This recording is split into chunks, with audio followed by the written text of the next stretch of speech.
നമസ്കാരം. ആന്റണി ഡിമെല്ലോ പറഞ്ഞ രസകരമായ ഒരു കഥയുണ്ട്.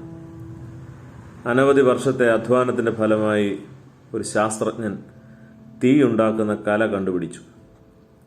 തൻ്റെ ഉപകരണങ്ങളുമായി മഞ്ഞ് മൂടിക്കിടക്കുന്ന ഉത്തരധ്രുവത്തിലേക്ക് അയാൾ പോയി. അവിടെ ഒരു ഗോത്രക്കാർക്ക് ഈ കലയും അതിൻ്റെ നേട്ടങ്ങളും പഠിപ്പിച്ചു കൊടുത്തു. ഈ പുതുമയിലാകെ മുഴുകി മയങ്ങിപ്പോയതുകൊണ്ട് അവിടുത്തെ ജനങ്ങൾക്ക് അയാൾക്ക് ഒരു വാക്ക് നന്ദി പോലും പറയാൻ അവർ മറന്നുപോയി. അയാളാകട്ടെ അത്തരമൊരു ആഗ്രഹമൊന്നുമില്ലാത്ത ആളായിരുന്നതുകൊണ്ട് വളരെ സൗമ്യമായി അവിടം വിട്ട് പോകുകയും ചെയ്തു.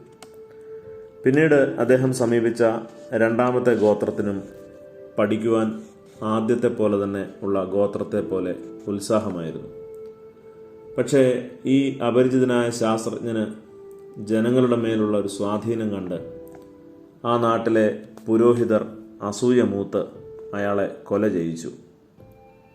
കുറ്റത്തിൽ തങ്ങൾക്ക് പങ്കുണ്ടെന്ന സംശയം തോന്നാതിരിക്കാൻ അവർ ഈ മഹാനായ ശാസ്ത്രജ്ഞൻ്റെ ഒരു ഛായാചിത്രം ദേവാലയത്തിലെ പ്രധാന പൂജാപീഠത്തിൽ പ്രതിഷ്ഠിക്കുകയും അദ്ദേഹത്തിൻ്റെ ഓർമ്മ നിലനിർത്തുവാനും ആദരിക്കുവാനും ഒരു പുതിയ ആരാധനാക്രമം സംവിധാനം ചെയ്യുകയും ചെയ്തു.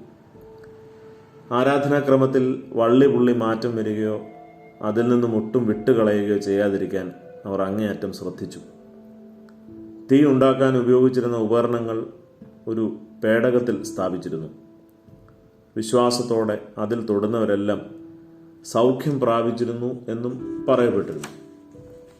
ശാസ്ത്രജ്ഞന്റെ ജീവചരിത്രം തയ്യാറാക്കുന്ന ജോലി ഏറ്റെടുത്തത് അവിടുത്തെ പ്രധാന പുരോഹിതൻ തന്നെയാണ്. അതിൽ അദ്ദേഹത്തിൻ്റെ വാത്സല്യം നിറഞ്ഞ സ്നേഹം എല്ലാവരും അനുകരിക്കേണ്ട മാതൃകയായി എടുത്തു കാട്ടുകയും അദ്ദേഹത്തിൻ്റെ മഹത്തായ പ്രവൃത്തികളെ സ്തുതിക്കുകയും ചെയ്തു. പിന്നീട് അതായി അവരുടെ വിശുദ്ധ ഗ്രന്ഥം.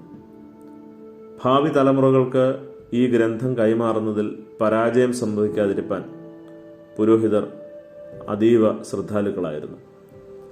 അവർ തന്നെയാണ് അദ്ദേഹത്തിൻ്റെ വചനങ്ങളുടെ പൊരുളും മരണത്തിൻ്റെ അർത്ഥവുമൊക്കെ ആധികാരികമായി വ്യാഖ്യാനിച്ചിരുന്നത്. അവരുടെ പ്രബോധനങ്ങളിൽ നിന്ന് പിന്മാറുന്നവരെ അവർ ജാതിഭ്രഷ്ട് കൽപ്പിച്ച് മാറ്റിയിരുന്നു. ഒടുവിൽ എന്താ സംഭവിച്ചത്? മതപരമായ ഈ കടമകളിൽ കുടുങ്ങിപ്പോയതുകൊണ്ട് തീയുണ്ടാക്കുന്ന കല ആളുകൾ തീർത്തും മറന്നുപോയി. കഥ തീർന്നു. ശരിക്കും സ്നേഹാഗ്നിയിൽ ജ്വലിക്കാനാവാതെ പോകുന്ന നമ്മുടെ തപസ് കാലങ്ങളെ ഈ കഥ വിചാരണ ചെയ്യുമെന്നത് നിശ്ചയമാണ്. ആചാരങ്ങളുടെ കാവൽക്കാർ എന്നതിലപ്പുറത്തേക്കൊരു പ്രയാണം പ്രിയരെ നമുക്ക് സാധ്യമാകണം.